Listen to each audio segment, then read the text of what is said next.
We expect revenue growth in the low to mid-teens, driven by Dynamics 365. For both LinkedIn and Dynamics, the continued bookings growth moderation noted earlier is a headwind to Q4 revenue growth. For Intelligent Cloud, we expect revenue to grow between 19 and 20% in constant currency, or $28.4 to $28.7 billion US dollars. Revenue will continue to be driven by Azure, which, as a reminder, can have quarterly variability primarily from our per-user business and in-period revenue recognition, depending on the mix of contracts. In Azure, we expect Q4 revenue growth to be 30 to 31% in constant currency, or similar to our stronger-than-expected Q3 results. Growth will be driven by our Azure consumption business and continued contribution from AI, with some impact from the AI capacity availability noted earlier. Our per-user business should see benefit from Microsoft 365 suite momentum, though we expect continued moderation in seat growth rates given the size of the installed base. In our on-premises server business, we expect revenue growth in the low to mid-single digits with continued hybrid demand, including licenses running in multi-cloud environments. And in enterprise and partner services, revenue should decline in the mid to high single digits on a high prior year comparable for enterprise support services. In more personal computing, we expect revenue to grow between 10 and 13% in constant currency, or $15.2 to $15.6 billion US dollars. Windows OEM revenue growth should be in the low to mid-single digits as PC market unit volumes continue at pre-pandemic levels. In Windows commercial products and cloud services, customer demand for Microsoft 365 and our advanced security solutions should drive revenue growth in the mid-single digits. As a reminder, our quarterly revenue growth can have variability primarily from in-period revenue recognition, depending on the mix of contracts. In devices, revenue should decline in the mid-teens as we continue to focus on our higher-margin premium products. Search and news advertising ex-TAC revenue growth should be in the low to mid-teens, driven by continued volume strength. This will be higher than overall search and news advertising revenue growth, which we expect to be relatively flat. And in gaming, we expect revenue growth in the low to mid-40s, including approximately 50 points of net impact from the Activision acquisition. We expect Xbox content and services revenue growth in the high 50s, driven by approximately 60 points of net impact from the Activision acquisition. Hardware revenue will decline again year over year. Now, back to company guidance. We expect COGS between $19.6 to $19.8 billion US dollars, including approximately $700 million from purchase accounting, integration, and transaction-related costs from the Activision acquisition.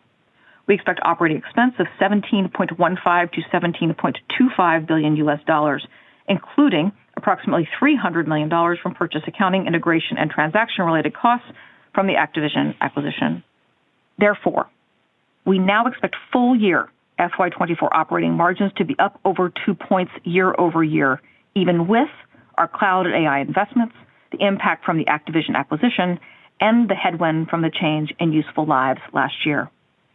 This operating margin expansion reflects the hard work across every team to drive efficiencies and maintain disciplined cost management, knowing we will continue to grow our cloud and AI investments next year. Other income and expense should be roughly negative $850 million, as interest income will be more than offset by interest expense and losses on investments accounted for under the equity method. As a reminder, we are required to recognize gains or losses on our equity investments, which can increase quarterly volatility. We expect our Q4 effective tax rate to be approximately 18%. Now, I'd like to share some closing thoughts as we look to the next fiscal year.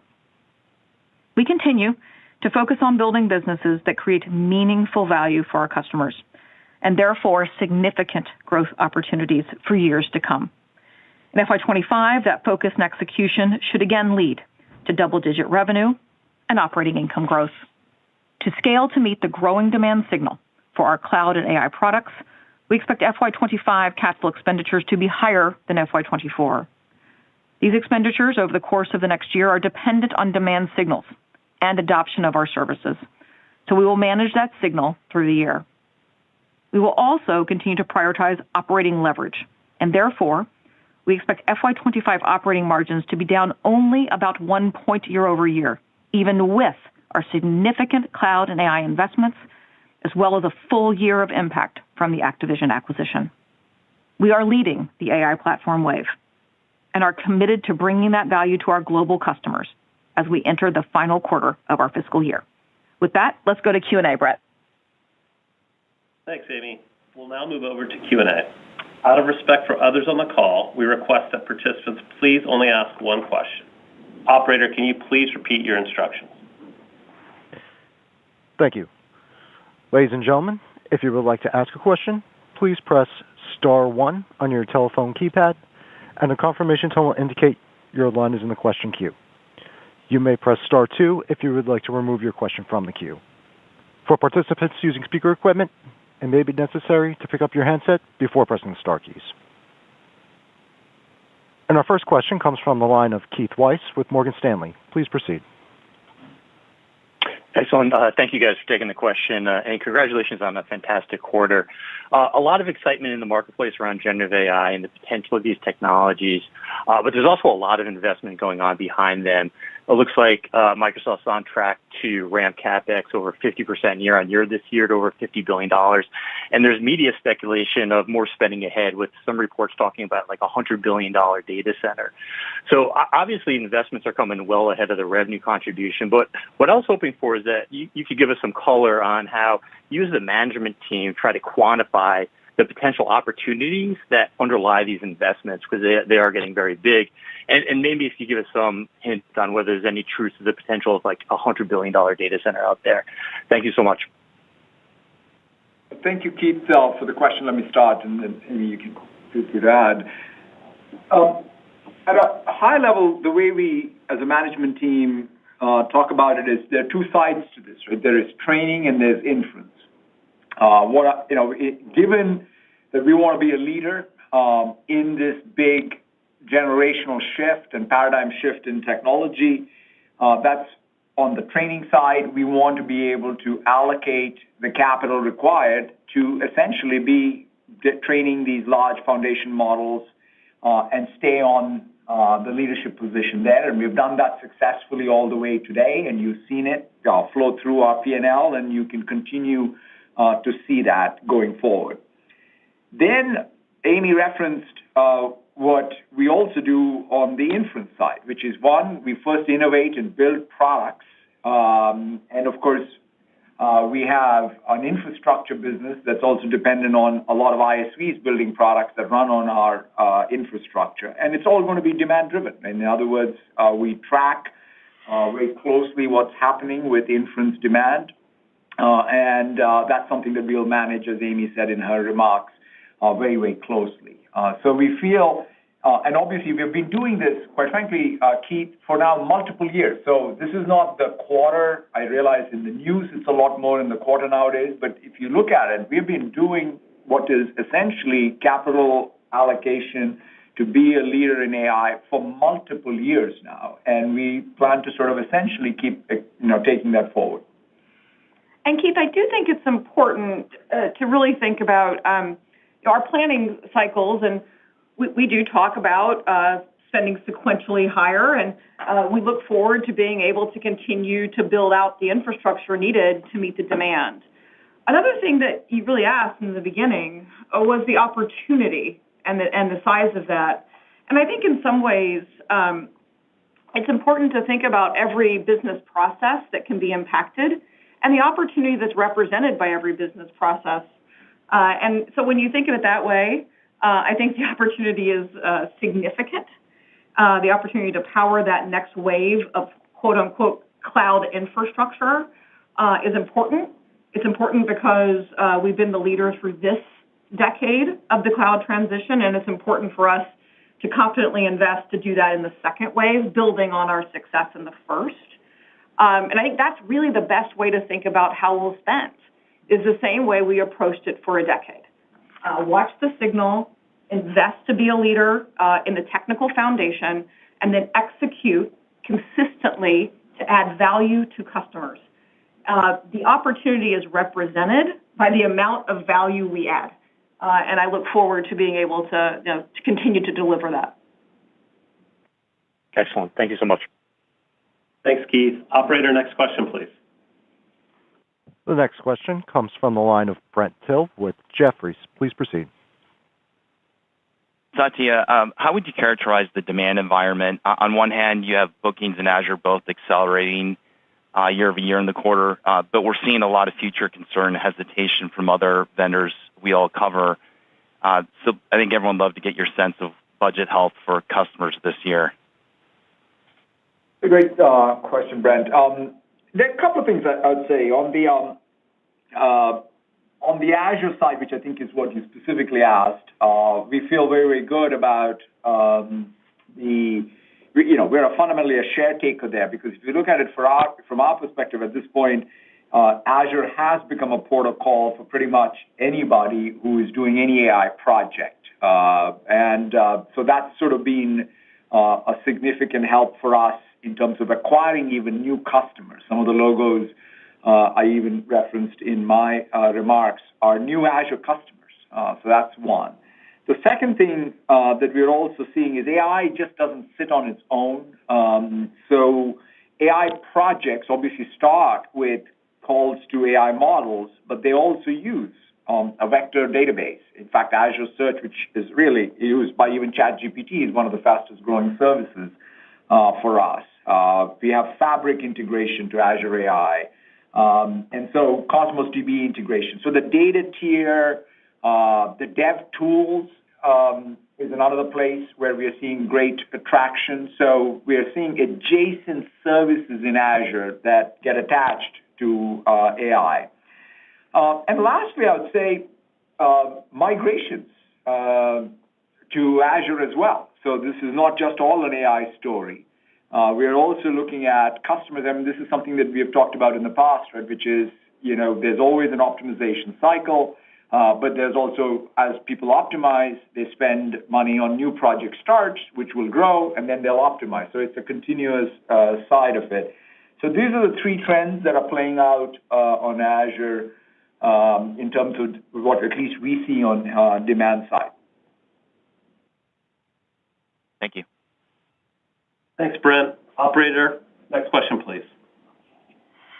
And the next question comes from the line of Mark Moerdler with Bernstein Research. Please proceed.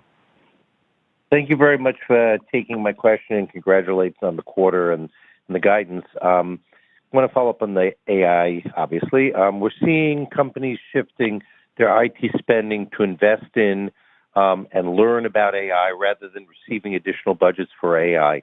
At some point, for AI to be transformative, as everyone expects, it needs to be accretive to spending. Satya, when do you believe AI will hit the maturity level where it will be net increase to IT or outside of IT spending, and what would be the leading indicators of that maturation? And Amy, am I characterizing this correctly as it relates to Azure? Some projects are being delayed so that spending could be shifted from core Azure toward Azure AI. Thank you.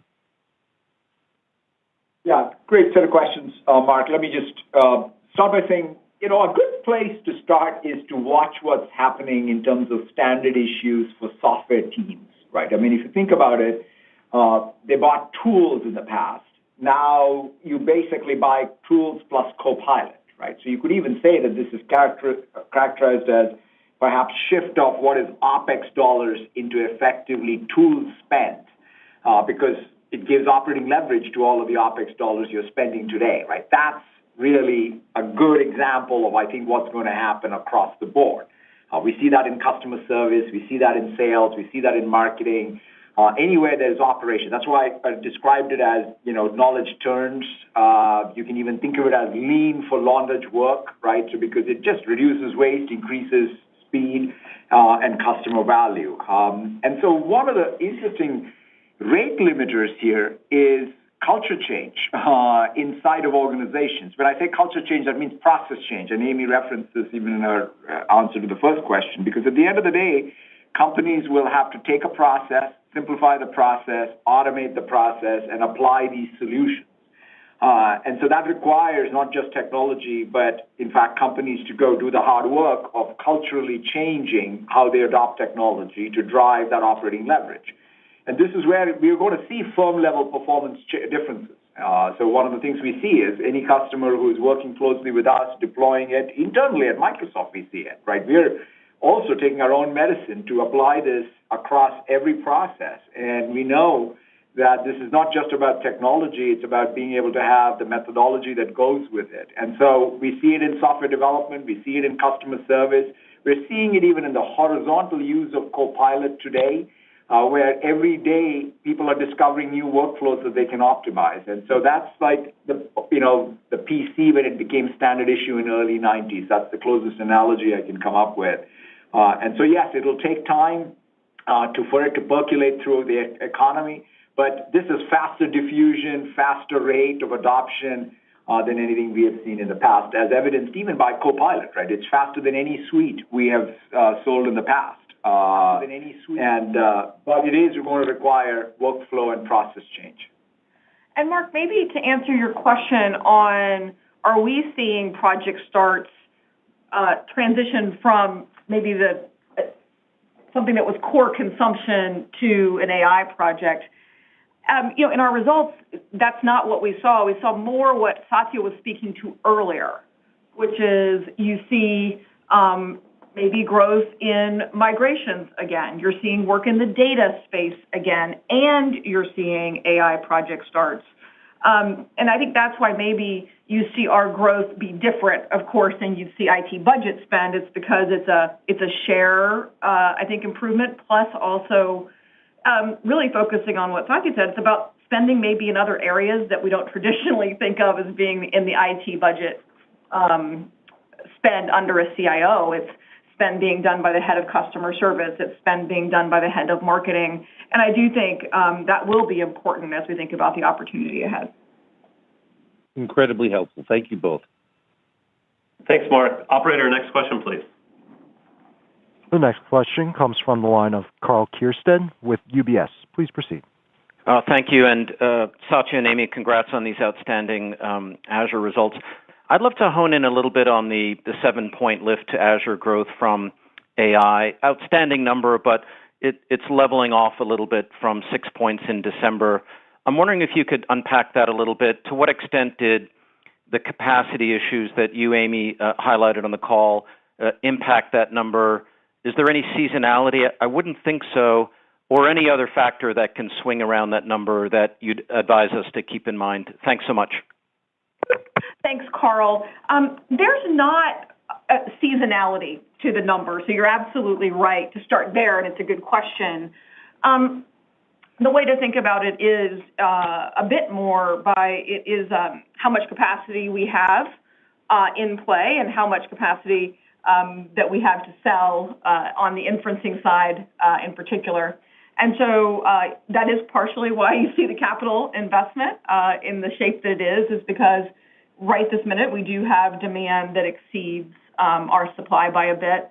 So it is fair to say that could have been an impact on the number for the quarter and does impact a little bit the number in Q4. Okay, helpful. Thank you. Thanks, Carl. Operator, next question, please. And the next question comes from the line of Raimo Lenschow with Barclays. Please proceed. Thank you. I have more a conceptual question for Satya. If you think about Copilot and what you're doing there, you're kind of impacting a lot of different businesses and the opportunities seem very broad-based. How do you think this will play out in the industry between you guys offering certain Copilots versus like the rest of the industry following and everyone seems to have a Copilot now and seems to be talking about that? How does that impact what you want to do, your partner strategy going forward? Thank you. Yeah, it's a great question. So the way we see it play out is, if you think about it, the way Office was used broadly for knowledge work was in the context of business processes, right? So it's not like when people do knowledge work, they're not doing knowledge work. They're doing knowledge work in support of making progress in the context of sales enablement, customer service, revenue ops, supply chain, or what have you, right? So that's the first thing to know. And they do it inside of email. They do it inside of Teams. They do it inside of Excel, PowerPoint, Word, and what have you. Now we have the ability to essentially bridge the work and the work artifacts inside of these knowledge worker tools with the workflow and the business process data. So when we think about our Copilot has that ability to integrate, whether it's with ServiceNow, where it has the ability to integrate with SAP, with Salesforce, with obviously Dynamics. That's what we are seeing. In fact, you'll hear us talk a lot about it at our developer conference, which is the extensibility. And Copilot Studio is, it's really off to the races in terms of the product, and most people are excited because one of the things in the enterprise is you want to ground your Copilot with enterprise data, which is in all of these SaaS applications, and Copilot Studio is the tool to use it to make that happen. And so that's what we're seeing, which is we are building a Copilot, which also happens to be an orchestrator of all these other Copilots, which to us appear as extensions. And net, what happens is some of these knowledge worker tools that people have used all the time, right? Because when you think about teams, when you're having a meeting, you're not doing a random meeting. The meeting is in the context of some business process. It could be a supply chain, meeting where you're trying to understand which suppliers to bet on or what terms to do. And so now you can access all of that data right in the team's context. So that's, I think, what's exciting for us, having built all these horizontal tools, which I would say were underappreciated for the amount of work how people use those tools to make progress on business process, but we now get to bridge that between the business applications and knowledge worker tools more horizontally. Okay, perfect. Thank you. Congrats from me as well. Thanks, Raimo. Operator, next question, please. And the next question comes from the line of Michael Turrin with Wells Fargo. Please proceed. Hey, great. Appreciate you taking the question. I wanted to go back to Azure. You've been hinting at stabilization there for the past couple of quarters, but still very good to see the bounce. Maybe you can expand on just what the commercial bookings number, appreciating the variability there, does in terms of visibility, and any characterization you can give us around what you're seeing in areas like cost optimization and core workload growth coming back is just helpful context for us in unpacking the numbers. Thank you. Thanks, Michael. I may take those a bit in reverse. It's a little easier to address them. When you think about, we've been talking about sort of stabilization and what you saw this quarter, if you break down the Azure number, as you saw, which I think I talked a little bit about with Carl, was 7 points of contribution from AI, and you could call them the difference 24 from our core, really Azure business. And within that, the activity we saw on the consumption side was really this balance that we were quite used to and have seen throughout the cloud transition.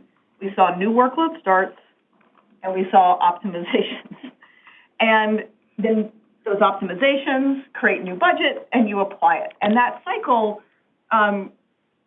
which is actually quite normal, we saw it again this quarter in a balanced way. And I think so when we talk about stabilization, or even what we saw between Q2 and Q3, which is a bit of acceleration in that core, was a lot of the newer project starts relating back to not just AI starts, but lots of other workflows that companies are still going from on-prem to cloud. That's why Satya mentioned migrations. And some of that, which I know isn't as exciting as talking about all the AI projects, this is still really foundational work to allow companies to take advantage of the cost savings. And the total TCO is still really good. And so I think that balance is really what you saw this quarter. And I feel like there wasn't really a big difference, Michael, across industries or across geos. So I would say it was actually pretty consistent, is the other maybe texture that I could give you to that question. And so then when you're saying, do we keep sort of pointing to stabilization, I really do look sort of workload to workload. What are we seeing? Where are starts? And this one actually felt quite balanced, and optimizations looked like they normally would, which, by the way, is super important. It's something we encourage customers to do. You want to run your workloads as efficiently as you possibly can. It's critical. to customers being able to grow and get value out of that. So I sometimes think you all may ask the question more as a negative, and for us, it's just about a healthy cycle at the customer account level. Now, consistent core cloud growth is still pretty exciting to us as well. Thank you. Thank you. Thanks, Michael. Operator, next question, please. The next question comes from the line of Kirk Materne with Evercore ISI. Please proceed. Yes, thanks for taking the question. I'll add my congrats on the quarter. Satya, I was wondering if you could chime in on a discussion that comes up a lot with investors, which is, is there a sort of data quality problem in the market in terms of being able to take advantage of all these new Gen AI capabilities? And I was just curious if you could comment on, do you see companies making inroads on sort of addressing that? And do you see that as sort of an inhibitor to AI growth at all at this point? Thanks. Yeah, it's a great question, because there are two sets of things in order to make sense of successful deployment of these new AI capabilities. I mean, if you sort of say this, what is this AI? It does two things, right? There's a new user experience, there's a natural language interface, and second thing is it's a reasoning engine. And the reasoning engine requires good data, and requires good data for grounding, right? So people talk about something called retrieval augmented generation, and in that context, having good grounding data that then helps with the reasoning, I think, is helpful. And then, of course, people are also looking to sort of fine-tune or RLHF or essentially take the large model and ground it further. So all of these tools are now available. The sophistication of how people can deploy these models across various business processes where there is data and where there is tuning of these models is also getting more widespread. Even as system integrators and other developers are there to help enterprises. So all that's maturing. So we feel good. And this is where I think on the commercial side, these are some of the harder problems to solve, broad consumer, right? I mean, I think this is a couple of orders of magnitude of improvements in, I'll call it, our models before we can sort of have more sophisticated, open-ended consumer scenarios. Whereas in the enterprise, these are all things we can go tackle.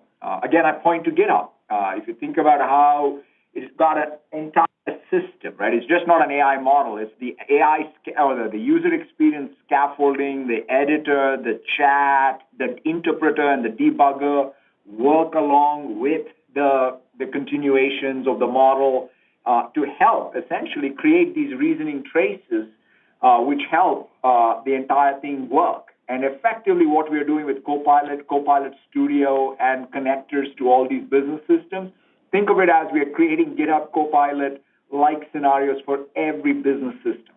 That's what I think is going to have both what Amy referenced as business value and better grounding. But you're absolutely right in saying a lot of work we're doing with Fabric or Cosmos or Postgres or SQL is about preparing that data so that it can be integrated with these AI projects. Thank you. Thanks, Kirk. Operator, we have time for one last question. And our last question will come from the line of Alex Zukin with Wolfe Research. Please proceed. Hey, guys. Thanks for taking the question. I wanted to ask the AI question, but from a Microsoft 365 Copilot perspective. I think you talked a little bit about starting to see some of those impacts positively in the quarter on the Office business. I wanted to ask more broadly around that capacity constraint that you alluded to in your prepared remarks, Amy, and kind of how does the easing, how tied are we, like, as you invest for that CapEx and bring more of the capacity online, how much does that unblock or unlock the ability to deliver both a higher Azure AI number as well as a higher Microsoft 365 Copilot number? Thanks for the question. It's a good opportunity to clarify. I would not say that there is a capacity constraint on the Copilots. It's a real priority for us to make sure we optimize the allocation of our capacity to make sure that those per user businesses are able to continue to grow. And so think about that as our priority one. And so then what that does mean is capacity constraints when we have them you'll tend to see them on the Azure infrastructure side, the consumption side of the business is a better way of thinking about it. Perfect. Thank you. Thanks, Alex. That wraps up the Q&A portion of today's earnings call. Thank you for joining us today, and we look forward to speaking with all of you soon. Thank you all. Thank you. This concludes today's conference. You may now disconnect your lines at this time. Enjoy the rest of your day.